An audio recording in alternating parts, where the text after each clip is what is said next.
How y'all doing? It's been a long time since I posted. I think it's been approximately 3 months. You know, I took a bit of a sabbatical by accident. I just needed some time to myself. This year has been interesting. I got 2 surgeries and I moved. Who knew that that was gonna make me feel unmoored as a person with pretty bad ADHD? Should I have been able to guess that? Probably. But you know what? It's fine. It's fine because here we are. And I'm here to say that I'm back and I'm planning on uploading more. Have I been reading? Much. I do have a vlog coming out next week that is me reading like when I was recovering from surgery, and then after that I plan on doing maybe a reading vlog about like getting out of a book slump. I don't know, I'm just here to announce that I'm back. And also, even though it's already August, I'm gonna do the mid-year book freakout tag. So I'm titling this just like I'm back video, but I am going to do a tag right now. Let's just get into it. I don't know, I feel really awkward right now. I haven't been filming literally anything, so I haven't been talking to a camera, and so I'm kind of just like, how do you do this? Like, I don't know how to do it. But yeah, also I have this vest on. I got this a while ago. It has heart pockets on it, actually. It's very cute, but the issue is that because my yitties are so big, I cannot button this thing. Also, I put, oh my god, my chair just made a weird noise. I switched the chair that I'm sitting in to film. This is a chair that I used to use at my vanity, and I moved that into my office. I don't think this is gonna be a long-term chair because it's making a lot of noises. But yeah, I don't even remember what I was saying. I think I was just gonna say, let's get into the tag. I don't know. I prepped my answers for this, but I have not read that many books. I think I've read less than 20 books, so I didn't really have a lot to go off of for this video, but that's okay. That's okay. Oh, you know, I was gonna say I put on makeup for the first time in like over 2 months, and I was like, oh my god, I'm not ugly?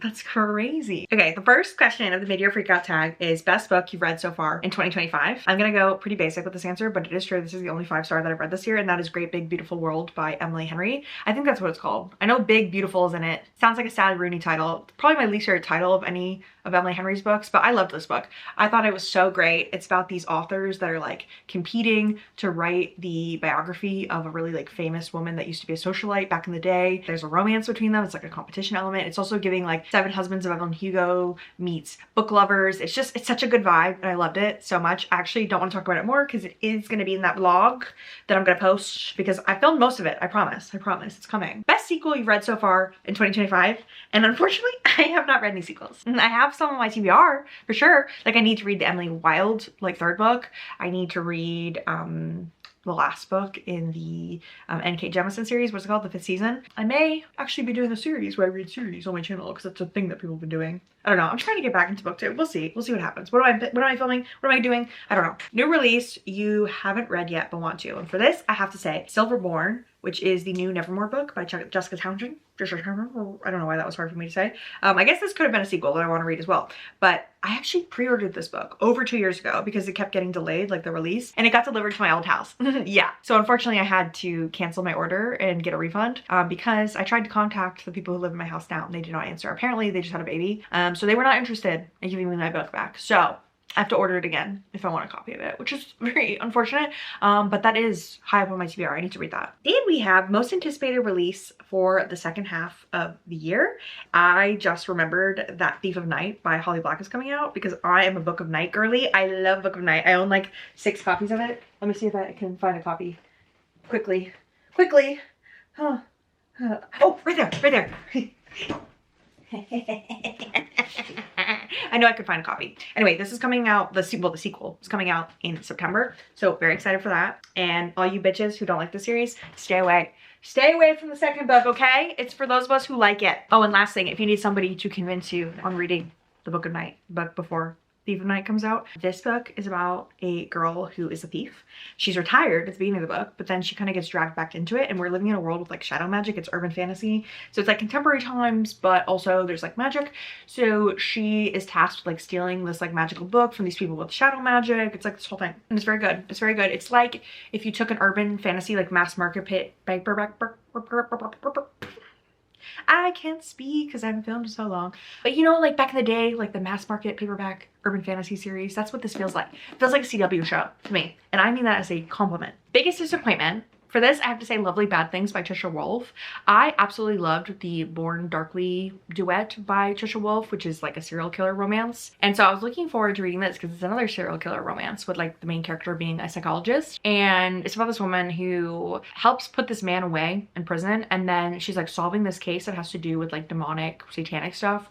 And she realizes that he's probably gonna be the best person to help her, like aid her in the case. So he comes on as like a incarcerated person of contact. What is that called? I don't remember what that's called. You know, like the people who like, they come and they like help you on a case, but they're like criminals and it's like to help negotiate less sentences for them. So he comes on and does that, and then they have like a romance. But this book felt like a fever dream. It like, half the time I was like, what the fuck is going on? I don't know. It was just very strange. It was very, very strange. But so that was a big disappointment for me. I think I gave that 2 stars. I actually realized I was looking at all the books I read. I haven't read much, but I haven't read any 1-star books this year. So that is a very, very good thing for me. And then we have Biggest Surprise. And for this, I'm going to say First Lie Wins by Ashley Ellison. I don't remember her name. Anyway, I was very pleasantly surprised by this book. I went in with pretty low expectations. I just read it randomly for a video. And I think because of that, I just really enjoyed it. It was a really fun time. I do think you have to suspend your disbelief a little bit to read this. It's a little bit silly at times, but it reminds me a lot of like Alias because it's an espionage thriller. And our main character is like going undercover into this place and she has this mark that she's working on, but she ends up like falling in love with him. There's like a big mystery happening. And it's pretty predictable, and overall like you might read it and be like, okay, what? But for me, because I read so many thrillers that I don't like, when I do like something, I think I like it more than maybe other people. So I give this like 4.5 stars. Like I thought it was really good. I mean, the more I think about it, probably more like a 4-star, but at the time I felt strongly like it was a 4.5. Since then, Riley has read it and she didn't love it quite as much as me, and her complaints actually made a lot of sense, and I was like, you know what, you're right, that's fair. So I get it, it's more like a 4-star, but in general I had a lot of fun. So for me, that's priceless. Up next, we have favorite new author, and I don't have a very good answer for this, but an author that I want to read more from is Tara DeWitt, because I read Savor It, and I thought that was a really cute romance. And I'm always looking for romance authors that I enjoy as much as I enjoy like Emily Henry and Abby Jimenez. Those are my 2 favorites. And I think Tara DeWitt is not quite on their level, but she's definitely somebody that I want to read more from, because I think she's got a lot of other book premises that I'm also interested in reading. Also, can I speak clearly during this video? I don't think I can. I keep like messing up over my words. Newest favorite character. I'm gonna have to go ahead and say the girly from Great Big Beautiful World. I don't remember her name actually, but I really, really enjoyed her. She's just a ball of little sunshine. She's very optimistic. She's very positive. She's a tall queen. I don't know. I really enjoyed her. I don't always enjoy female main characters from books. I also did love the female character from Savor It as well, actually. I'll throw her into the ring. She had a similar sunny disposition, and sometimes I like to read about female characters like that because I would say I do not have a sunny disposition. In fact, I'd say that I'm the queen of complaining and having a negative disposition. So it's nice to read characters like that sometimes. The next question is a book that made you cry. And Say You'll Remember Me by Abby Jimenez is a tough read. It really is.